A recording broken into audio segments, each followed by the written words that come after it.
السلام عليكم ورحمة الله وبركاته. أهلا وسهلا بيكي معايا في قناتي بتاع الست المصرية. يا ريت لو ما اشتركتيش معايا في القناة تشتركي وتفعلي الجرس على كلمة الكل عشان يوصلك مني كل جديد. ويا ريت لايك للفيديو لو عجبك.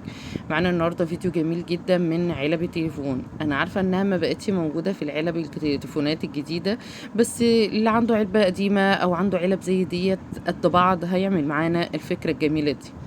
عندي بقى الستيكر الجميل دوت، شكله رخامي كده وشكله جميل ولونه عاجبني بصراحة، فقلت هعمل بيه الفكرة الجميلة دي. اول حاجة هبتدي بيها ان انا هاخد مقاسات العلبة علشان ان انا اغلفها كويس. وليه يعني بحب ان انا يعني اغلف الحاجة قدامك عشان خاطر في بنات جميلة وفي ستات والله ما بيعرفوش ازاي تفاصيل التغليف، فهم بحب ان انا اغلف الحاجة قدامهم كده بتبقى سهلة بصراحة. هجيب كده، خدت مقاس العلبة من بره وهبتدي ان انا اغلفها زي ما انتم شايفين بطريقة سهلة جدا وبسيطة خالص. طيب انا هغلفها من بره ومن جوه بالستيكر ولسه هنشتغل فيها شغل جامد. استنوني واستنوا لاخر الفيديو، جميل جدا جدا جدا. زي ما انتم شايفين كده قصيت الجناب ورحت مقفلاها كده، وبعدين قصيت الجناب التانية برضو اهوت. بصي سهلة قوي قوي قوي. فكرة كمان ان الستيكر بياخد نفس الشكل، يعني مش لازم يبقى شكله ورا بعضه، لا هو لما بتحطيه على بعضه كده بيبقى كأنه هو شكله واحد. كده قفلتها من بره. هجيب برضو التانية وهقفلها من بره زيها كده. جبت برضو قطعة من الستيكر زي التانية وابتديت ان انا اغلف كده العلبة. وطبعا هغلفها من بره ومن جوه كمان. زي ما غلفتها من بره كده. اهم حاجة وانا بعمل الستيكر معايا ما يبقاش فيه اي فراغات هوا، ويكون متناسق كده وما يكونش فيه اي حاجات مش حلوة. نغلف ونعمل كويس. بعد ما غلفتها كده وهغلف كمان من جوه كده. بعد ما غلفتها من جوه ومن بره هنبتدي نشتغل مع بعض واقول لكم هنعمل ايه. انا هجيب معايا الخافض بتاع اللسان دوت، او لو عندك اي خشبتين كده، يعني بصي اي حاجه تقدري تكون ناشفه كده وتقدري تعملي بيها الفكره بتاعتك اشتغلي بيها. ده خفيض اللسان معانا. انا جبت قطعتين كده ورحت مغلفه ملفاهم كده على حاطه عليهم حرفهم كده شمع، وحطيتها على حرف العلبة زي ما انتم شايفين، وثبتهم كويس جدا وخليتهم الاتنين جنب بعض. ومن الجنب التاني هتبقى نفس الحكاية برضو، هجيب الاتنين وهعمل حرفها واعملها بس مش هنزلها لتحت خالص، هخليها يعني من نص العلبة كده زي ما انتم شايفين. يعني التصوير موضح اكتر من الكلام كمان. هجيب بقى العلبة الفوقانية وبعدين هعمل ايه بقى بالعلبة التانية، هلزقها يبقى دي من جوه، يعني دي من جوه كده والتانية من بره، يعني اللي فوق. استني هتشوفي دلوقتي انا هعملها ازاي. بعد ما حطيت الشمع كده وابتديت ان انا اثبتها الاول، بصي دي خارجه لبره كده، دي عملتها من الحرف وديت من من جوه علشان خاطر تبقى فوق بعضها كده وفي وسع بينهم كده. اثبتها الاول واسيبها تنشف كويس عشان اقدر ان انا اكمل شغلي ويطلع معايا مظبوط. اهم حاجه ايدي تبقى مظبوطه في الشغل علشان خاطر ما يبقاش فيه اي حاجه. كده بعد ما ثبتهم تمام، هجيب بقى معايا ده دانتيل كده لونه ابيض شكله حلو قوي عجبني. كان عندي برضو.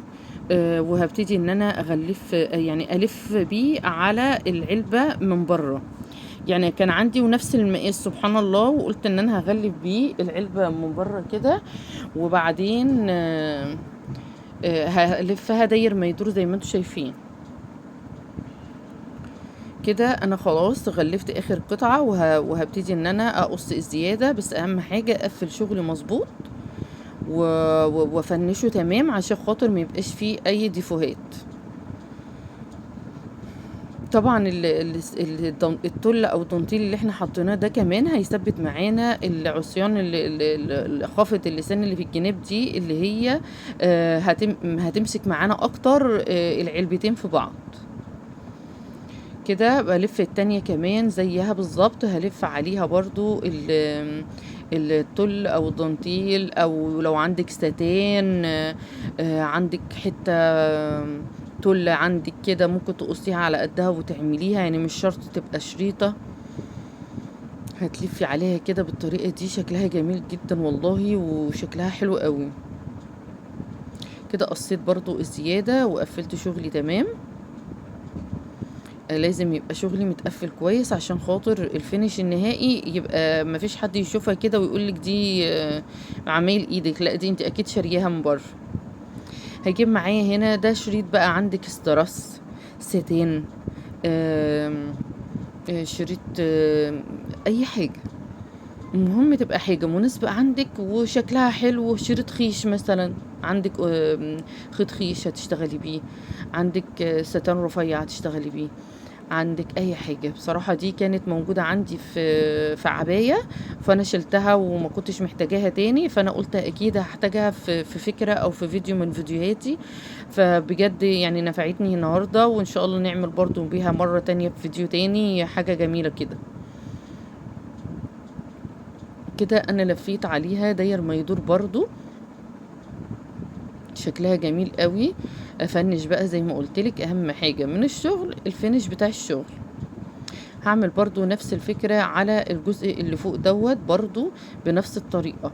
بس قبل ما ابدأ، لو الحرف بتاع الشريط اللي معايا ايا كان الشريط مش مظبوط، هبتدي ان انا اقص كده واظبط الشريط معايا علشان خاطر وانا بقفل يبقى شكله حلو معايا وجميل.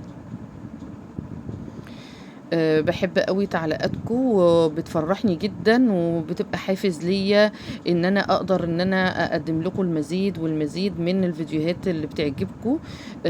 ويا رب أكون قادرة إن أنا أفيدكم بالفيديوهات وبالأفكار اللي أنا باقدّمها، يا رب تعجبكم.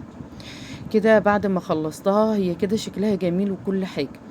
بس أنا هنا كنت حابة عايزة أكسر الألوان بتاعتها ديّة، وهنا باقول لِك إن هي تقدري إن أنتِ تستعمليها زي ما هي، وتقدري إن أنتِ تعملي بيها أي حاجة كمنظم كده.